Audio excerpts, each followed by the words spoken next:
Assalamualaikum warahmatullahi wabarakatuh. Salam sejahtera bagi kita semua.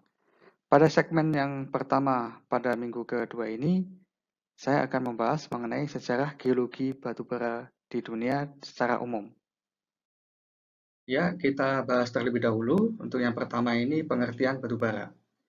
Jadi batubara merupakan batuan sedimen organik yang berasal dari tumbuhan, dapat terbakar, berwarna coklat sampai hitam. Kalau kita lihat di sini batubara dari coklat agak hitam lagi dan semakin mengkilap, dan di sini semakin hitam dan semakin mengkilap. Yang sejak pengedapannya mengalami proses fisika dan kimia sehingga mengakibatkan pengkayaan kandungan karbonnya. Jadi dari seri batubara berwarna coklat sampai ke hitam dan mengkilap di sini, selain terjadi perubahan warna dan kilap, itu juga terjadi perubahan komposisi kimianya. Secara umum adalah mengalami pengkayaan kandungan karbon. Kemudian yang kedua kita bahas mengenai pengertian gas metana batubara atau coalbed methane atau disingkat CBM.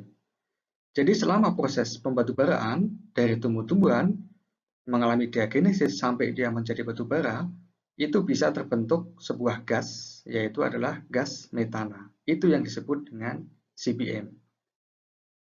Nah, beberapa istilah lain yang mengacu pada benda yang sama, yaitu metana yang terbentuk selama proses pembatubaraan, itu seperti coal seam gas atau CSG, kemudian coal seam methane, ada juga yang menyebut coal seam natural gas.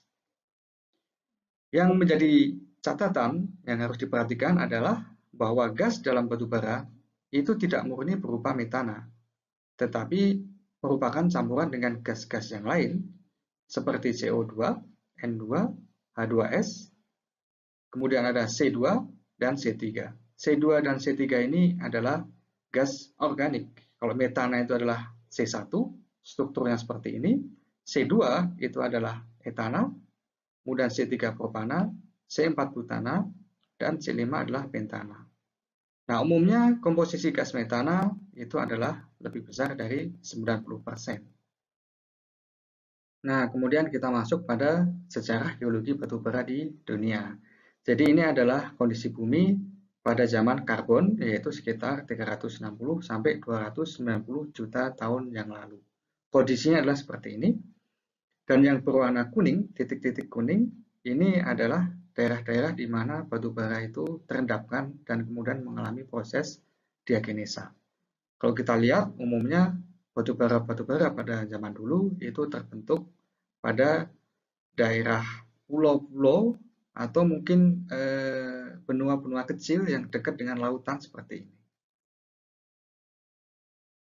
Kemudian ini adalah kondisi bumi sekitar zaman Perm dan Trias, yaitu sekitar 290 sampai 210 juta tahun yang lalu. Batubara umumnya tumbuh di daerah-daerah pinggiran seperti ini, maksudnya di daerah pinggir yang dekat dengan lautan seperti ini, dan juga di pulau-pulau atau mungkin benua-benua kecil seperti ini. Nah, kondisi yang sama juga kita temukan, batubara umumnya tumbuh pada daerah-daerah yang dekat dengan laut pada zaman Kapur 145 sampai 66 juta tahun yang lalu. Nah, ini kondisi batubara pada zaman Paleosin sampai dengan Eosin, yaitu 66 sampai 34 juta tahun yang lalu. Jadi secara umum memang sama dari dulu sampai sekarang, batubara umumnya terbentuk pada daratan-daratan yang dia itu dekat dengan laut. Kemungkinan ada dua, bisa dijelaskan dengan dua. Yang pertama adalah bahwa yang namanya pembatubaran itu harus ada cekungan. Nah, cekungan ini sangat mungkin terjadi ketika dia dekat dengan zona subduksi atau dekat dengan tektonik. Sehingga subsiden itu sangat memungkinkan. Yang kedua, kenapa juga dekat dengan lautan? Penjelasan yang masuk akal adalah karena tumbuh-tumbuhan itu memerlukan kondisi yang lembab untuk bisa tumbuh sangat lebat. Jadi tumbuhan adalah salah satu komponen utama dari batu bara. Sehingga umumnya dia akan sangat lebat sekali di daerah kepulauan, seperti di Indonesia. Indonesia itu negara kepulauan.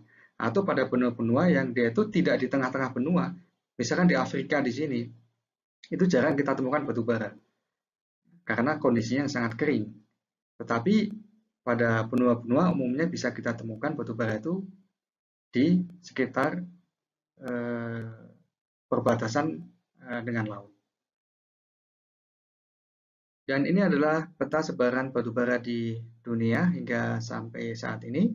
Kita bisa lihat batu bara sangat masif di daerah Rusia dan juga di daerah Amerika Utara. Kalau kita lihat di sini ada dua warna, yang berwarna merah dan berwarna hijau. Itu terkait dengan dua periode pembatubaran di dunia. Dunia ini, di bumi ini, pernah terjadi dua kali periode pembatubaraan. Yang pertama adalah pada karbon, yang ditunjukkan oleh batu bara yang berwarna merah di sini. Dan periode yang kedua adalah pada tersier hingga Kenozoik akhir, yang dalam peta ini ditunjukkan dengan simbol yang berwarna hijau. Nah, di Indonesia semuanya adalah berwarna hijau. Artinya bahwa batu bara di Indonesia itu diendapkan pada tersier hingga Kenozoik akhir. Sampai di sini pembahasan kita untuk segmen yang pertama pada minggu kedua. Kita akan jumpa lagi pada segmen kedua tentang geologi batubara Indonesia. Assalamualaikum warahmatullahi wabarakatuh.